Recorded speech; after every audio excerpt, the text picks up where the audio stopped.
Hello and welcome to another episode of the Dongfang Hour China Space News Roundup. This for the week of the 25th to 31st of October, 2021. I'm Blaine Curcio, joined as always by my co-host Jean Deville, and to all of our listeners and viewers, a happy Halloween. Before getting into our episode this week, a few special shout-outs to our good friends at spacewatch.global and Go Taikonauts, two excellent sources of space industry news. This week we are joined by a special guest, and will bring you updates on a Kuaizhou 1A launch, a deal between two commercial launch companies, a debrief on the China Satellite Conference. But first, Jean will bring us some announcements on Sino-European deep space cooperation.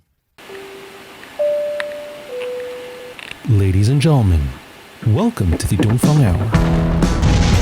Please make sure your seatbelt is securely fastened. 女士们、先生们，我的飞机已经离开上海，我们预计在当地时间下午6点25分左右到达。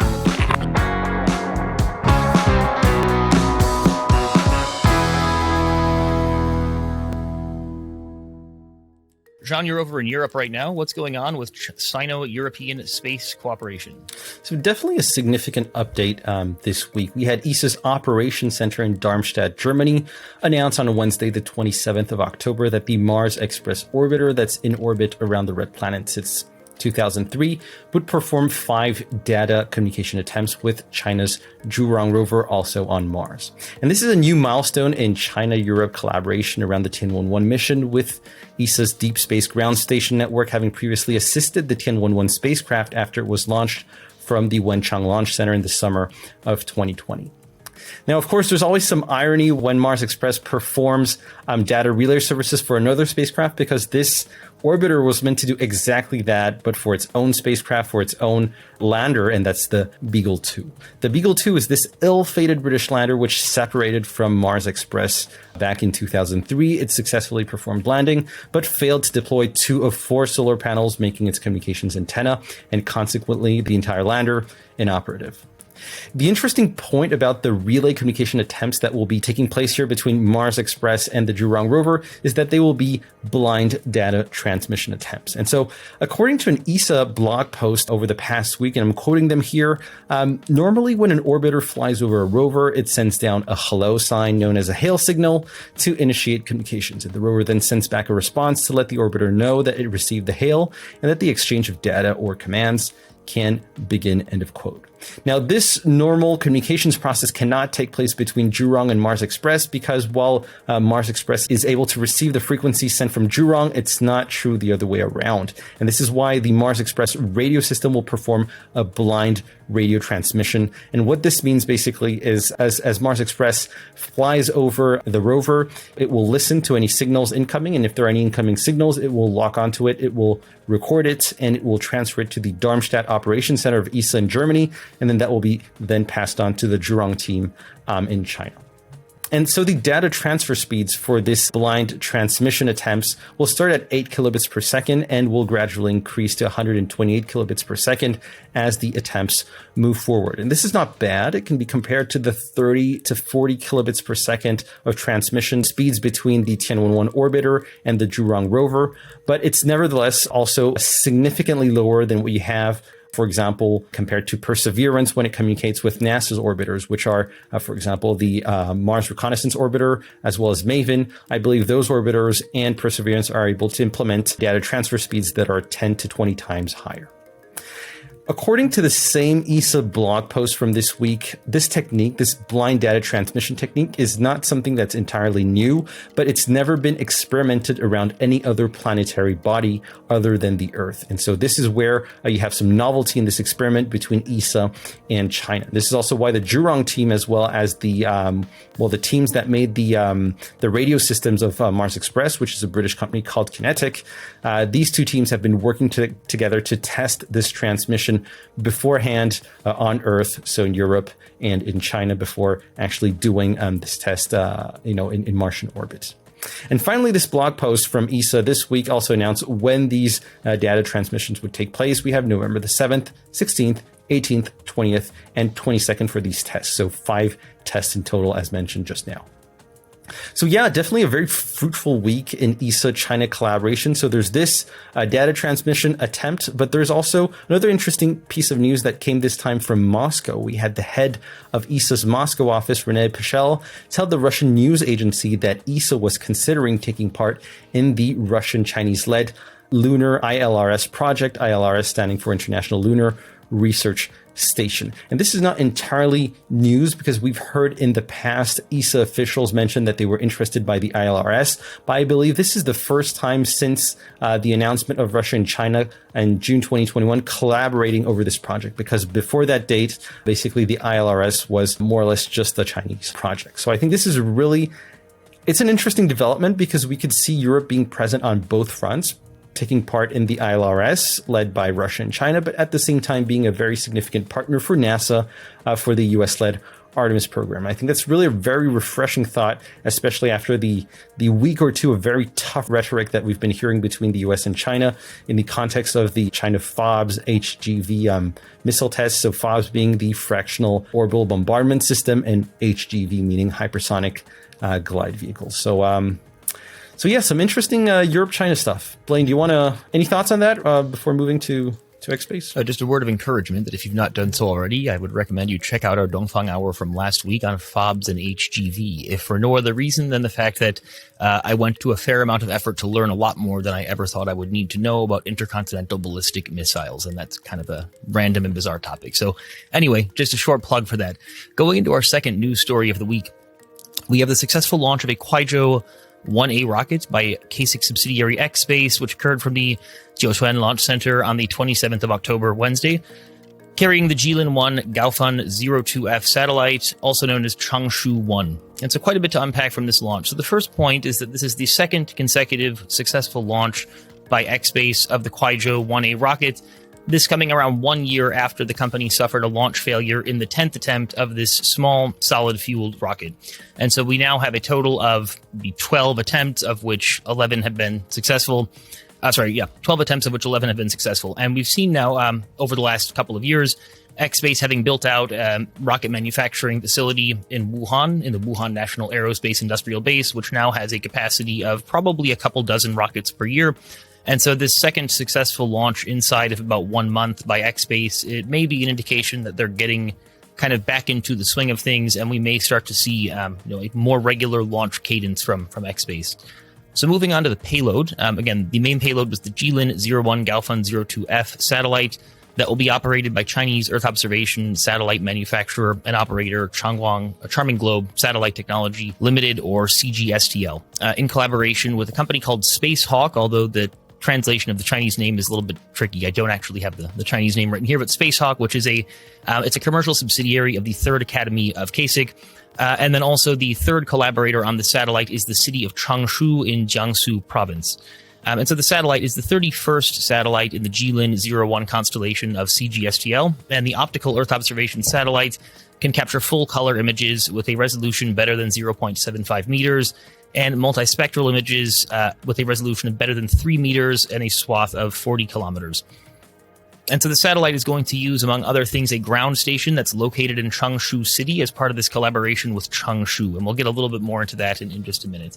And as we mentioned before, CGSTL is now most probably China's leading commercial Earth observation satellite manufacturer and operator. And it's really just a fascinating example of a collaboration between a company and a city government and the Chinese Academy of Sciences, and also private investors.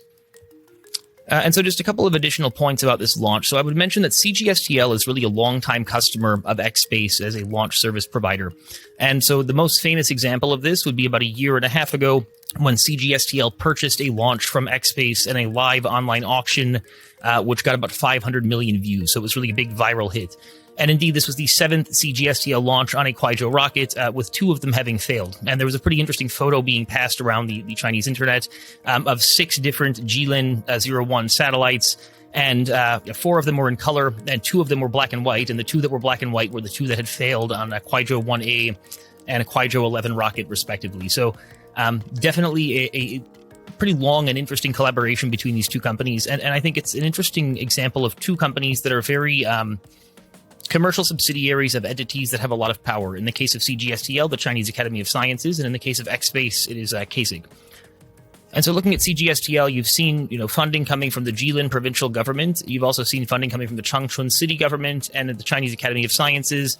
And they raised around 2.4 billion RMB at the end of last year in what they call a pre-IPO money funding round. And they've used this money and this support to build what they would describe as Asia's largest Earth observation satellite R&D and manufacturing industrial base, which is now capable of producing a couple dozen Earth observation satellites per year. And they have ambitions to launch more than 100 Earth observation satellites over the next handful of years. So again, looking at the first company in this collaboration, CGSTL, quite a lot of support from a couple of different stakeholders, and then also just quite a lot of innovation going on within the company.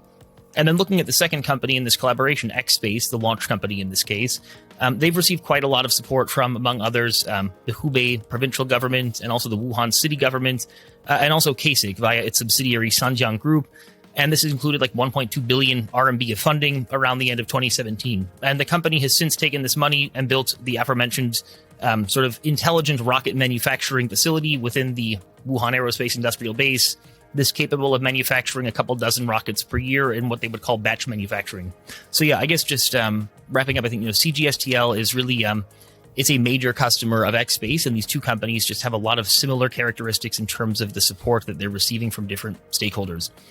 And moving forward, a lot of CASC's missions are already spoken for in terms of their launches. They're doing dozens of launches per year, but they're mostly spoken for by these national level missions. And so the reliability of the Kuaizhou is going to be a pretty important factor in the deployment of constellations like CGSTL. And again, talking about CGSTL being a major customer of XSpace and having launched 7 times with XSpace, we don't have an exact number for how large of a customer they are, but we know that the online auction at which they bought a rocket, the rocket sold for 40 million RMB, so around $6.5–7 million US dollars. So when we consider they've done 7 launches with XSpace, we can assume that CGSTL is quite an important customer indeed.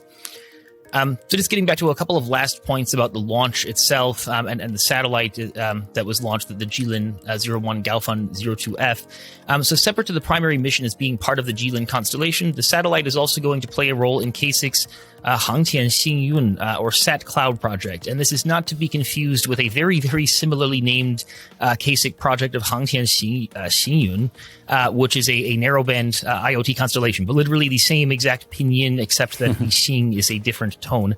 So the Sat Cloud project, it aims to create what they call what CASC calls a satellite resources shared service cloud platform. So make of that what you will. And while the nature of this collaboration is not entirely clear, we do also see, again, this involvement of Changshu City, where the city is building a satellite application collaborative innovation center. And you will have this satellite that presumably is generating data, and they will then be developing applications with that data. And so again, pretty scarce on details, but it does seem like CASC has a commercial subsidiary in Changshu that is focused on satellite applications, and that it's going to be collaborating with CGSTL and the city of Changshu. And just a last point on this, Changshu, it's noteworthy as part of Suzhou City, which is part of the Yangtze River Delta, and this region is part of a very fast expanding commercial space cluster. So other companies in the area, you have Tianbing Aerospace Launch Company, also known as Space Pioneer, that's also in Suzhou, but over in the Zhangjiagang area. And then you also have Deep Blue Aerospace and Galaxy Space just across the river. Not sure which river, but it may be the Yangtze, in Nantong. And just the very, very last point about this launch. With this launch, China has surpassed 40 launches for the year, which is a new record for the country.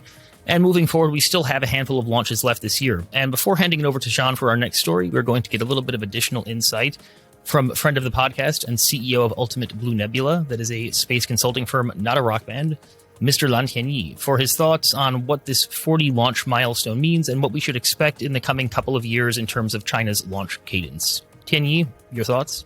For the launches, I think we should see if there are more satellites need the capacity from more launches.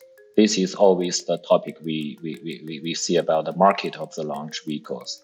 So we could see. I think now is a good things happen in the satellite side. And in Zhuhai Air Show, we could see there are more and more companies, they signed the agreement with CWSC to launch more satellites in next maybe 2 or 3 years. So it's because only CWSC or we see the CALT could provide the very stable launch opportunities to all the conference. But maybe next year or next 2 years, if there are more companies like Landspace or iSpace, they could provide the real capacity to the satellite, the manufacturer and operators. I think there will be more launches happen in another side. We said the private side. Yeah. Yeah, so really fascinating feedback from Tianyi on the number of launches and the potential of that to increase or not in the coming years. And just to move on to our next piece of news, which is also on the topic of launch, one of the newest commercial launch companies in China called RocketPi, founded in December 2020, inked on October the 29th a purchase order for rocket engines from a commercial rocket engine manufacturer called Jiuzhou Yunjian, or JZYJ. And the purchase was said to be in the order of magnitude of several tens of millions of RMB. So that's roughly a couple million US dollars. And this will probably cover, the first batch of engines that will be used by RocketPi to perform tests on its rocket prototypes. RocketPi, as mentioned, was founded in December 2020. It's definitely a latecomer to the landscape of Chinese commercial launch because you have at least a dozen other commercial launch companies that were founded before RocketPi and that are fairly advanced. A few examples that we can give are Landspace, iSpace, and Galactic Energy, and more recently, Deep Blue Aerospace, CASC, and Space Pioneer. RocketPi, on the other hand, is really in the early stages of the R&D phase of their Darwin 1 rocket, which is a rocket that has a diameter of 2.25 meters. It's a two-stage launch vehicle that will be able to put 270 kilograms into low Earth orbit and 150 kilograms in sun-synchronous orbit. And almost unsurprisingly, as we can see here, the solution that RocketPi has gone for to sort of make up for its late start compared to its competitors is to buy its rocket engines off the shelf. And this sort of makes sense because we know that it saves a lot of development time. Developing a rocket engine is definitely not an easy task. And when you look at all the aforementioned more advanced companies like Landspace or iSpace, these guys have been developing their engines for quite some time now. The Zhutre, the Jiaodian, the Changqiang for respectively Landspace, iSpace, and Galactic Energy. Of course, the advantage when you're developing your own engine is that you have really an engine that's tailored for your rocket. And so I guess that gives you a lot more flexibility when you're designing your rocket. But, it's really a trade-off here. And according to a WeChat post by Jiuzhou Yunjian, the first stage of the RocketPi Darwin 1 rocket would be using Jiuzhou Yunjian's heavier thrust Longyin engine, so an engine that's producing 70 tons of thrust at sea level. And the second stage of the Darwin 1 would be using the vacuum-optimized Lingyin engine at 12.5 tons of thrust.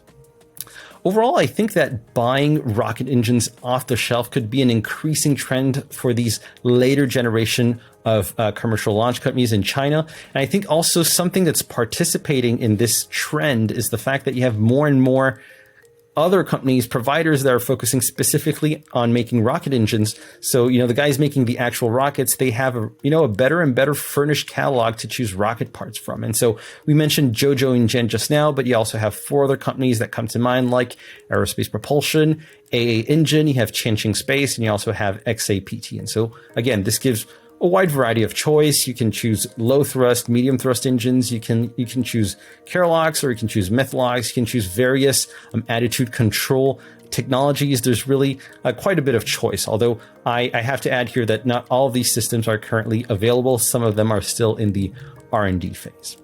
And so a quick recap of who is buying what from who. So RocketPi is buying engines from Jiuzhou Yunjian. We've already described that a fair bit. We have CASC that's also buying engines from sort of a sister company called XAPT. We had Linkspace that had signed a collaboration with Jiuzhou Yunjian in 2019 to use the Lingyin engine for their RLVT-6 vertical takeoff, vertical landing prototype, although we haven't heard much about that in the last 2 to 3 years. And so those are for the collaborations that are known, and I expect that we could see new gen companies such as Enterspace, Spacetie, or O-Space also follow the example of RocketPi in outsourcing their engines. I also think that there's another group of rocket manufacturers that could be interested in this. It's the older generation commercial launch companies, but that only focused on solid fuel rockets and are thinking of diversifying into liquid fuel rockets. And really an example that comes to mind is OneSpace, which was a solid fuel pure player. And over the past year, we've heard them talking about diversifying into liquid fueled rockets. And that's exactly what their Linglong series of rockets is about. So I'm sure that these guys would also be looking very closely at what is being proposed by these rocket engine manufacturers in China. So really some cool stuff happening in launch, a lot of new generation launch companies in China. And we also asked a friend of the Dongfang Hour, Lan Tianyi, what he thought on the emergence of these new rocket companies that are barely maybe 2 or 3 years old. And so you can listen to that for yourself. Here's another extract of our fascinating discussion with Tianyi. Yeah, I think this is about what they think about the market. If you are doing a launch vehicle companies, you should think about that. If there are more bigger companies here, and why you can get new customers. I think it's because the more and more companies, more and more people, maybe only the people, they come into this industry and they think that China will have more and more satellites to be in the orbit. So this is the final thing for them to choose this as a direction. So I think this is the only thing, because only like they believe there is a bigger opportunity for the China space industry, and they could choose this as a direction to follow. Yeah, really interesting comments from, and thank you again, Tianyi, for joining us. And so, yeah, definitely, it's an interesting example, I think, this collaboration between RocketPi and JZYJ of just sort of this level of industrialization and modularity to a certain extent, this ability to Jean's earlier point, select from a variety of different rocket engine manufacturing companies. Going to be really fascinating to see how that plays out in the Chinese context, given the size and complexity of the industrial base more generally. And just the last point to add about RocketPi and JZYJ, this is just another example of collaboration between companies that are located in the Yangtze River Delta, with JZYJ having a significant presence in Bengbu in Anhui province, just up the river and a bit to the west, so maybe not quite in the Yangtze River Delta, depending on one's definition. And of course, RocketPi being headquartered in Huzhou over in Zhejiang, the same city where Landspace has quite some operations as well. So moving on to our last update of the week, we have the China Satellite Conference, which took place in Beijing during the 27th to 29th of October over at the New Century Nikko Hotel, which has been hosting the event on and off since 1999.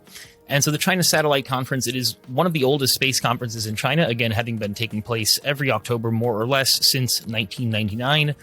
It has, it's noteworthy for being relatively more commercial in nature, in the sense that most large Chinese space conferences, they would have some large SOE or provincial government or some institution that is the kind of core sponsor, whereas China Satellite, it's more put together by a company, and it's a bit more just commercial in nature.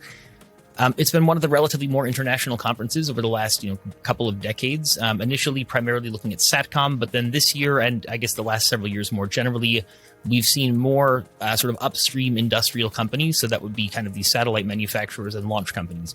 And this definitely makes sense in the sense that we've seen that part of the industry open up to more commercialization, whereas, things like satellite applications and, SATCOM VSAT terminals, these were pretty commercialized, 15, 20 years ago.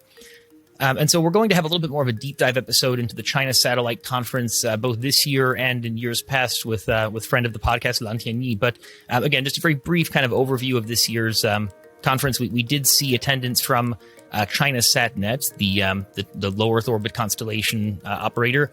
And again, one of the main topics was low Earth orbit constellation. So definitely one of the big trends in China today.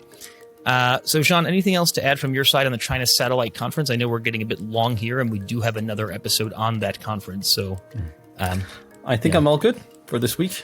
Great. In that case, this has been another episode of the Dongfang Hour China Space News Roundup. This for the week of the 25th to 31st of October, 2021. I'm Blaine Curcio, joined as always by my co-host, Jean Deville, wishing you a happy Halloween and sending a special thanks to our friend Lan Tianyi for his thoughts on today's episode. We will see you next week. Thank you very much for watching. See you next week.